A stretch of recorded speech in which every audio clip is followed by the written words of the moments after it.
Parenting എന്ന് പറയുന്നത് വലിയൊരു റെസ്പോൺസിബിലിറ്റി തന്നെയാണെന്ന് ഞങ്ങൾ തിരിച്ചറിഞ്ഞത് സത്യം പറഞ്ഞാൽ ഞങ്ങളൊരു പേരൻസ് ആയതിന് ശേഷമാണ് കേട്ടോ. അതുവരെയും കേട്ടുകേൾവി മാത്രമല്ലേ ഉള്ളൂ.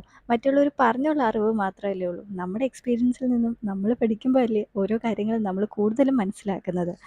കൂടുതലും പ്രയോറിറ്റി സേവ്കുഞ്ഞിന് തന്നെയാണ് എങ്കിലും ഞാൻ എൻ്റെ കാര്യങ്ങളൊക്കെ ഇപ്പോൾ കുറച്ചുകൂടി ഒന്ന് ഫോക്കസ് ചെയ്യാനായിട്ട് സ്റ്റാർട്ട് ചെയ്തിട്ടുണ്ട് കേട്ടോ. ഇതെല്ലാം കൂടെ ആകുമ്പം ചില ദിവസങ്ങളിൽ നന്നായിട്ട് അങ്ങ് മടുത്തു പോകുന്നേ. നമ്മളും മനുഷ്യരെ തന്നെയല്ലയോ, എപ്പോഴും പോസിറ്റീവായിട്ട് ചിന്തിച്ച് നടക്കാൻ പറ്റില്ലല്ലോ. എനിവേയ്സ് അങ്ങനെയുള്ള സമയങ്ങളിൽ എവിടെയെങ്കിലുമൊക്കെ ഇങ്ങനെ ഒന്ന് പോയിട്ട് വന്നാൽ ഒരു റിഫ്രഷ് ഫീലാണ് കേട്ടോ. സോ ഇന്ന് നമ്മൾ വന്നേക്കുന്നത് ഷാർജയിലുള്ള ഹാങ്ങിങ് ഗാർഡനിലോട്ടാണേ. ഇവിടെ ഞാൻ വന്നത് മാത്രമേ അറിഞ്ഞുള്ളൂ. ആക്ച്വലി സേവ്കുഞ്ഞിനെ കൂട്ടിലിട്ട് വളർത്തിയ കിളിയെ തുറന്നു വിട്ടാൽ എന്തായിരിക്കും? അതേപോലത്തെ അവസ്ഥയായിരുന്നു കേട്ടോ. ഓടി നടക്കലും കളിയും ചിരിയും ബഹളവും ഒക്കെ ആയിരുന്നു കേട്ടോ. യുഎഇ ലൈഫ് എന്ന് പറഞ്ഞാൽ എനിക്ക് ഒരുപാട് ഇഷ്ടപ്പെട്ട ഒന്ന് തന്നെയാണ് കേട്ടോ. പക്ഷേ ഒരു പേരന്റ് എന്ന നിലയിൽ എനിക്ക് പേടിയുള്ളൊരു കാര്യം ഇത് തന്നെയാണ്.